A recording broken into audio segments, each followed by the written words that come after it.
بسم اللہ الرحمن الرحیم۔ آج کا میرا لیکچر انڈو پاک ہسٹری کے اوپر ہے اور انڈو پاک ہسٹری کا ہمارا ٹاپک ہے ورکنگ فار ڈیموکریسی۔ پاکستان بنا ہے اور 1947 سے لے کر جو پولیٹیکل گورنمنٹ آتی رہی ہیں ان کے اوپر میں ایک سیریز شروع کر رہا ہوں اور اس کو لیاقت علی خان سے سٹارٹ کر رہا ہوں، اور آج کے لیکچر میں لیاقت علی خان سے خواجہ ناظم الدین تک کے ٹینیور شامل ہے اس کے اندر۔ اور اس کے اندر دو چیزیں اور ہیں جو ڈسکشن کے اندر آئیں گی۔ ایک تو گورنمنٹ آف انڈیا ایکٹ ہے، اس کا میں سیپریٹ لیکچر بناؤں گا، لیکن اگر آپ اس کو ڈیٹیل میں پڑھنا چاہتے ہیں تو اس کا میں لنک دے دوں گا، اس کے ریٹن میٹیریل کا بھی میں لنک دے دوں گا۔ اور اس کے علاوہ میں نے ایک نیا سیکشن ایڈ کیا اپنی ویب سائٹ کے اندر، وہ ہے انفارمیٹیو پوسٹ کے نام سے۔ آپ وہاں پر جا کے جو ہے وہ ان سے ہٹ کر چیزیں اگر پڑھنا چاہیں تو، جیسے کہ میں نے اس میں ایک نئی چیز ایڈ کی ہے، جیسے کہ فریڈم آف سپیچ کیا ہوتی ہے، تو وہ اگر آپ پڑھنا چاہیں تو اس کو پڑھ سکتے ہیں۔ میں اینڈ میں اس کی تھوڑی بہت ڈسکشن بھی آپ سے کر دوں گا کہ what is freedom of speech. اس کا لنک نیچے اویلیبل ہے، آپ اس کو تسلی سے ڈیٹیل میں پڑھ سکتے ہیں۔ تو لیاقت علی خان ٹو خواجہ ناظم الدین 1947 سے 1950 تک کا ٹینیور انڈو پاک ہسٹری کا ٹاپک ہے، ورکنگ فار ڈیموکریسی کا سیکشن ہے۔ لیکچر کو میں نے بنایا، میرا نام، یہ ویب سائٹ ہے، اس پر آپ کو جو ہے وہ انفارمیشن مختلف سبجیکٹوں سے ریلیٹڈ مل جائے گی۔ سب سے پہلے تو میں آپ کو تھوڑا سا ذرا لیاقت علی خان کا انٹروڈکشن کروا دوں کہ لیاقت علی خان کون اور کیسی شخصیت ہیں۔ لیاقت علی خان جو ہے وہ ایک ارسٹوکریٹک فیملی میں کرنال میں پیدا ہوئے تھے، ہندوستان کی جگہ ہے۔ اکتوبر 1895 کے اندر انہوں نے ابتدائی تعلیم اپنی محمدن ایجوکیشنل کالج میں حاصل کی تھی، MAO جو کالج تھا اس کے اندر، اور بعد میں پھر وہ کالج جو ہے وہ یونیورسٹی بنا، اور 1919 میں یہ وہیں سے اسی علی گڑھ یونیورسٹی سے گریجویٹ ہوئے تھے۔ اس کے علاوہ پھر یہ اعلیٰ تعلیم کے لیے آکسفورڈ گئے، اسی سال وہاں پر انہوں نے لاء کی تعلیم حاصل کی اور ہندوستان یہ واپس ریٹرن آئے 1921 کے اندر۔ پھر 1923 میں انہوں نے آل انڈیا مسلم لیگ جوائن کی تھی اور یہ پھر ایکٹیو ممبر بن گئے تھے، اور یہ اسٹرانگلی فیور میں تھے خواتین کی ایجوکیشن کے۔ تو یہ سمجھتے تھے کہ جتنی اچھی ایجوکیشن ہوگی اتنی اچھی جو ہے وہ قوم مضبوط جنریشن بنے گی۔ اس کے علاوہ پھر قائد اعظم کو انہوں نے قائل کیا کہ یہ 1933 میں قائد اعظم واپس آئیں اور آ کر مسلم لیگ کو سنبھالیں، اور پھر یہ 1947 میں قائد اعظم محمد علی جناح کے ساتھ پاکستان کے پہلے پرائم منسٹر بھی بنے تھے۔ یہ تو ان کا بریف قسم کا انٹروڈکشن تھا۔ اس کے بعد تھوڑا سا خواجہ ناظم الدین کے بارے میں بات کرتے ہیں اور پھر دیکھتے ہیں کہ جب پاکستان بنا ڈیموکریٹک کنٹری میں بنانے کے لیے کس قسم کے مراحل سے گزرے تھے۔ تو خواجہ ناظم الدین کے بارے میں یہ ہے کہ انہوں نے 14 ستمبر 1948 کو قائد اعظم کی وفات کے 3 دن کے بعد ایز اے گورنر جنرل کا عہدہ سنبھالا تھا، اور خواجہ ناظم الدین جو ہے وہ لیڈر تھے مسلم لیگ کے اس وقت اور چیف منسٹر تھے ایسٹ پاکستان کے گورنر جنرل بننے سے پہلے، اور یہ ایک رسپیکٹڈ پرسنالٹی سمجھی جاتی تھی، ایک آنیسٹ اور ٹیلنٹڈ پولیٹیشین تھے۔ اور پرائم منسٹر لیاقت علی خان اس وقت دفتر میں تھے، یہ گورنر جنرل تھے اور لیاقت علی خان پرائم منسٹر تھے۔ تو خواجہ ناظم الدین نے فوری طور پر ریئلائز کیا کہ لیاقت علی خان جو ہے وہ کانفیڈنس آف دا گورنمنٹ رکھتے ہیں، ایک اچھے ایڈمنسٹریٹرز ہیں اور پیپل آف پاکستان کا بھی کانفیڈنس رکھتے ہیں۔ اس کے علاوہ یہ ان کے کلوز ایسوسیٹ بن گئے اور قائد اعظم کے ٹرسٹڈ کمپینین بھی تھے یہ، اور یہ اس کے علاوہ یہ لیاقت علی خان کو انہوں نے موقع دیا کہ یہ ملک چلائے اور ان کے پیچھے کھڑے ہو گئے تھے، یعنی ان کو پیک پرووائڈ کی۔ تو پھر انہوں نے زیادہ سے زیادہ رول دیا ہے لیاقت علی خان کو کہ آپ زیادہ رول پرفارم کریں، اور انہوں نے امپورٹنٹ اہم جو ٹاسک ان کو دیے وہ یہ تھا، سب سے پہلا کانسٹیٹیوشن کا تھا۔ تو وہ اب ذرا دیکھتے ہیں کانسٹیٹیوشنل کرائسس کون سے تھے اس وقت، کیونکہ کسی بھی ملک کو چلانے کے لیے آپ کو سب سے پہلے کانسٹیٹیوشن کی ضرورت ہوتی ہے۔ کانسٹیٹیوشن کے بغیر آپ کوئی بھی شخص جو ہے وہ ملک نہیں چلا سکتا۔ تو نئی نیشن پاکستان کو ڈیسائیڈ کرنا تھا کہ اس کو کیسے گورن کرنا ہے۔ ویسے میں 2 ڈیفینیشن بتا دوں، میں نے ڈیفینیشن ایڈ تو کی ہوئی ہے، ڈیموکریسی کی بھی اور کانسٹیٹیوشن کی۔ کانسٹیٹیوشن کی ڈیفینیشن یہ ہوتی ہے the set of rule by which countries govern, ایسا قوانین کا ایک پلندہ کہہ لے جس کے ذریعے ملک کو چلایا جاتا ہے، اور اس کے علاوہ ڈیموکریٹک ایک ایسا سسٹم ہوتا ہے جس کے ذریعے لوگ گورنمنٹ کو الیکٹ کرتے ہیں فری ووٹ کے ذریعے، اور ان کو فریڈم آف سپیچ ہوتا ہے۔ فریڈم آف اسپیچ کی جو ڈیفینیشن ہے وہ میں آپ کو ذرا تھوڑی سی بتا دیتا ہوں یہاں پر. اگر آپ یونائٹڈ نیشن کا آرٹیکل 1 اور اس کا سب سیکشن 3 پڑھیں تو اس میں لکھا ہوا ہے فریڈم آف اسپیچ کے بارے میں، جس کو میں شارٹ کر کے بتا رہا ہوں. اس کا میں لنک دے دوں گا آپ کو، آپ اس میں ڈیٹیل میں تھوڑا سا پڑھ سکتے ہیں، اتنا کوئی زیادہ ڈیٹیل نہیں ہے اس کی.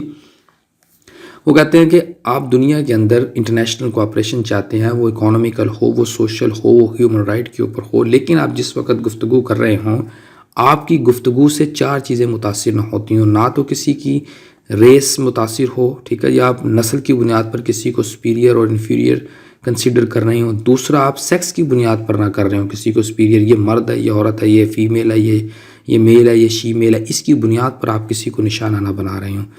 تیسری چیز جو ہے وہ اس کے ریلیجین کے اوپر ہے. تو یعنی کہ آپ کسی کو مذہب کی اپنی گفتگو کے اندر آپ مذہب کو نشانہ بناتے ہیں کسی کو، یا آپ کہیں کہ آپ کا مذہب جو ہے وہ گھٹیا ہے، دوسرے کا مذہب اچھا ہے. سو ان چیزوں کو جو ہے وہ آپ مد نظر رکھیں جس وقت آپ گفتگو کریں. So this is called freedom of speech according to United Nation charter. تو جس وقت آزادی ہوئی ہے تو government of India act of 1935 کے تحت ہمیں اپنا ملک چلانا تھا، اور انہوں نے کہا بھی تھا کہ جس وقت آپ ٹیمپریری آئین آپ یہ یوز کر لیں، جب آپ اپنا آئین بنائیں گے تو پھر آپ اس کو ختم کر دیں گے. تو پروویشنل آئین یہ تھا، اس کی ڈیٹیل بھی میں نیچے پرووائڈ کر دوں. اگر آپ اس کو ڈیٹیل میں اسٹڈی کرنا چاہیں تو آپ اس کو وہاں سے کر سکتے ہیں. اس کے میں کچھ پوائنٹ آپ کو بھی چل کے آگے بتاؤں گا. تو انہوں نے اس کانسٹیٹیوشن نے ٹیمپریری کانسٹیٹیوشن کے طور پر تھا جب تک ملک کے اندر کوئی نیا نہیں آ جاتا. تو اس کو نیا آئین بنانے کے لیے ایک دستور ساز اسمبلی بنائی گئی تھی، سیٹ اپ کی گئی تھی، اور قائد اعظم اس اسمبلی کے فرسٹ پریزیڈنٹ بھی تھے تھے. اور قائد اعظم کو جو ٹائٹل ملا تھا وہ لیگل گائیڈ ٹو کانسٹیٹیوشن تھا.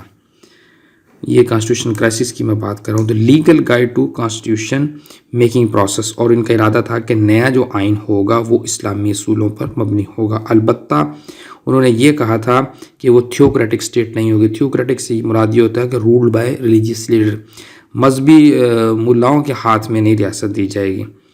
تو پھر انہوں نے بات کی تھی کہ equality of man, justice and fair treatment of everyone ہونا چاہیے ریاست کے اندر، اور مسلمان کی یہ ڈیوٹی ہونی چاہیے کہ وہ لو اور ٹالرنس رکھے دوسری تمام انسانیت کی طرف. So as a lawyer Quaid Azam یہ بلیو رکھتے تھے کہ تمام لوگوں کو ایکول ٹریٹ کیا جائے، اور ان کو ایک کوالیفائڈ پرسن کنسیڈر کیا جاتا تھا کانسٹیٹیوشنل کے حوالے سے، کیونکہ وہ خود بھی لائر تھے، زبردست لائر تھے. لیکن جس وقت ان کی ڈیتھ ہوئی ہے 11 ستمبر 1948 کو، تو اس سے پھر ایک بہت زیادہ جھٹکا لگا پاکستان کی ریاست کو. ہم پیچھے آ گئے، کانسٹیٹیوشنل کا ایشو بن گیا.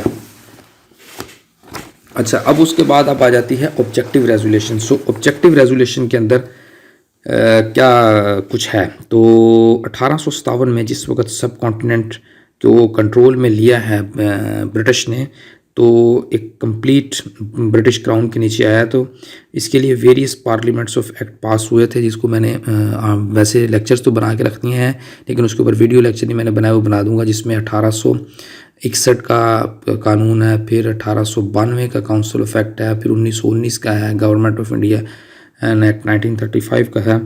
مختلف قانون اس کے لیے پاس کیے گئے. تو آخری قانون جو تھا وہ گورنمنٹ آف انڈیا ایکٹ تھا، اس کے ذریعے انہوں نے ملک کو چلایا. تو انہوں نے کہا تھا کہ اس کے لیے کہ ایک گورنر جنرل ہوگا جو کہ رپورٹ کرے گا برٹش سیکرٹری آف اسٹیٹ کو انڈیا کے لیے لندن میں، اور گورنر جنرل کو ایڈوائز کیا جائے گا ایگزیکٹو کونسل کے ذریعے.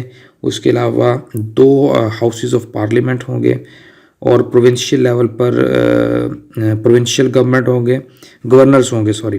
اس کے علاوہ پروونشل اسمبلیز ہوں گی، پروونشل منسٹر ہوں گی. تو انڈیپینڈنس کے بعد 1939 میں Pakistan was rule under the Indian Independence Act. یہ 1935 کا جو گورنمنٹ آف انڈیا ایکٹ ہے، اس کے تحت جو ہے وہ پاکستان کو چلایا گیا اسٹارٹ میں.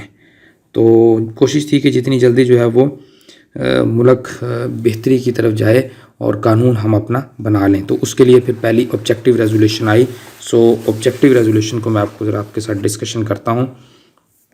12 مارچ 1949 کو دستور ساز اسمبلی نے ایک قرارداد پیش کی جس کا نام تھا aims and objective of the constitution. یہ ایک سگنیفیکنٹ اسٹیپ تھا ٹورڈز دا کانسٹیٹیوشن. اس وقت کے جو پرائم منسٹر تھے لیاقت علی خان، انہوں نے ڈسکرائب کہا اس کو کیا کہ the most important occasion in the life of the country. ملک کی جو ہے وہ لائف کے اندر سب سے اہم ہے یہ after achievement of the independence.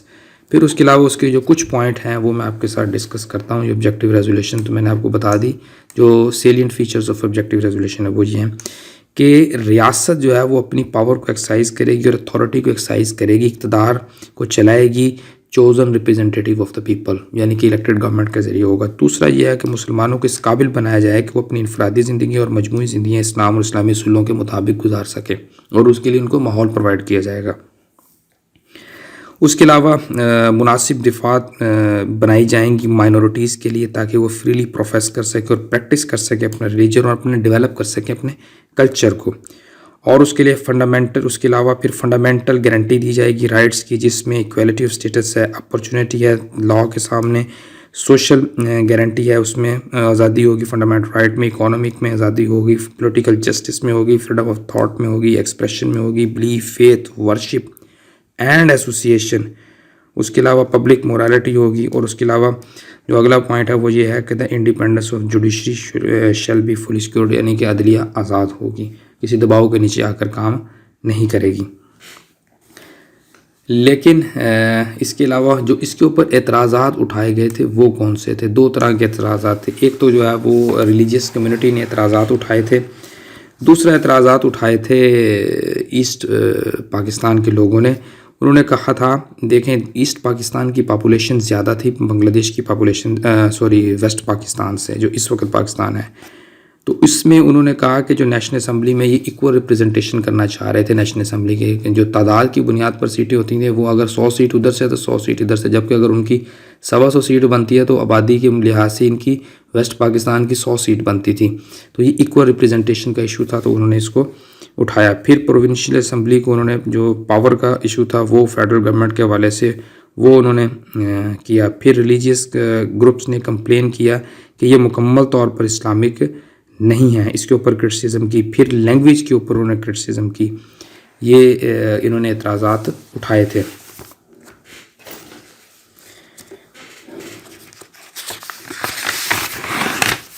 اس کے علاوہ 1950 کے اندر نومبر 1950 کے اندر لیاقت علی خان نے کانسٹیٹیوشن پرپوزل سے وڈرا کر لیا, اور پھر 1 سال 16 سال بعد 16 اکتوبر 1951 کو لیاقت علی خان کو اسیسینیٹ کیا گیا راولپنڈی میں ایک فارمر انٹیلیجنس ایجنٹ کے ذریعے. اور جس وقت ان کی وفات ہو رہی تھی تو ان کے منہ پہ جو الفاظ تھے گاڈ پروٹیکٹ پاکستان, تو یہ بھی ایک ملک کے اوپر ایک بڑا زبردست کاری ضرب تھی, جس کے ذریعے قائد اعظم کے جانے سے آئین کی جو ہے وہ فارمیشن رک گئی. پھر اس کے بعد لیاقت علی خان کے جانے کے بعد پھر فارمیشن رک گئی, لیکن کام جاری رہا. لیکن ایک کمپیٹنٹ کے جانے سے تو پرابلم تو ہوتا ہے. پھر اس کے علاوہ پھر رول آف پولیٹیکل پارٹیز کیا تھا؟ پولیٹیکل پارٹیز کسی بھی ڈیموکریٹک سسٹم گورنمنٹ میں انتہائی اہم رول پلے کرتی ہیں. آزادی کے بعد number of political parties emerge ہوئیں, اور اس میں سے بہت زیادہ جو پولیٹیکل پارٹیز تھی ان کی جو بیس تھی یا بننا تھا وہ ایتھنک اور لنگوسٹک گروپ کے اوپر تھے, جو کہ ملک کو ڈویژن کے اوپر لگا رہے تھے.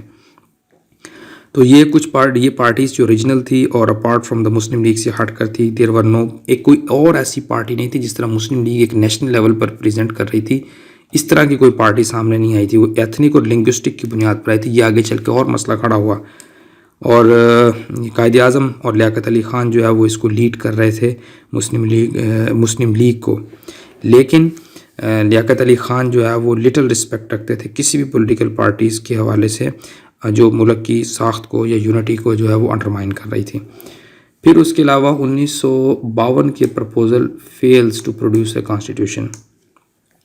لیاقت علی خان کی وفات کے بعد نئے پرائم منسٹر خواجہ ناظم الدین تھے. انہوں نے ایک فریش کانسٹیٹیوشنل پرپوزل پیش کیا 1952 میں, جس کے کچھ امپورٹنٹ چینجز کی گئی تھی 1949 کے آبجیکٹیو ریزولوشن میں, جو کہ بیس بنی تھی 1950 کے پرپوزل کی بنیاد کے اوپر. تو اب پھر اس کے علاوہ جو یہ رپورٹ آئی تھی revised of the basic principle committee of 1952, اس میں یہ کہا گیا تھا کہ جو ہیڈ آف اسٹیٹ ہے وہ مسلم ہوگا. Both upper and lower houses کے اندر ایکول نمبر آف ممبرس ہوں گے ایسٹ اینڈ ویسٹ پاکستان کے. Lower house have power over the budget, money bills and motion of confidence, ان چیزوں کے اوپر اس کو اختیار ہوگا. ریلیجیس مائنورٹیز کو سپریٹ ریپرزنٹیشن دی جائے گی, اور ووٹ کی ایج جو ہے وہ اوور دا 21 ہوگی, منیمم 21 کر دی گئی تھی.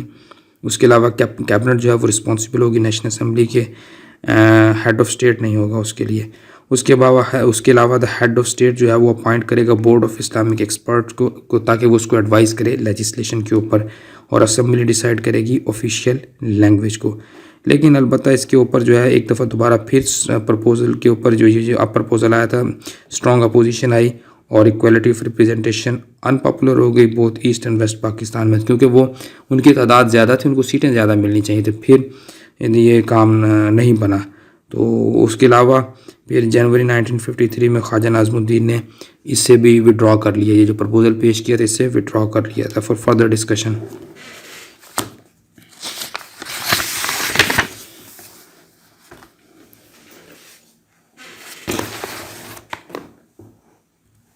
ابھی ہم دیکھتے ہیں کہ خواجہ ناظم الدین نے کون سے امپورٹنٹ سٹیپ لیے تھے. خواجہ ناظم الدین نے پہلا سٹیپ لیا تھا پبلک اینڈ ریپریزنٹیٹیو آئے گا آفیسرس ڈسکوالیفیکیشن ایکٹ، اس کو PRODO کہتے ہیں پروڈا. اس کے مطابق یہ تھا کہ اگر کوئی شخص جو ہے وہ کسی قسم کے اللیگل ایکٹیویٹی کے اندر پایا جاتا ہے، کوئی کرپشن میں پایا جاتا ہے، تو اس کمپلینٹ کو گورنر جنرل یا پروونشل گورنر جو ہے وہ انکوائری کا آرڈر دے گا اس سرکاری افسر کے خلاف.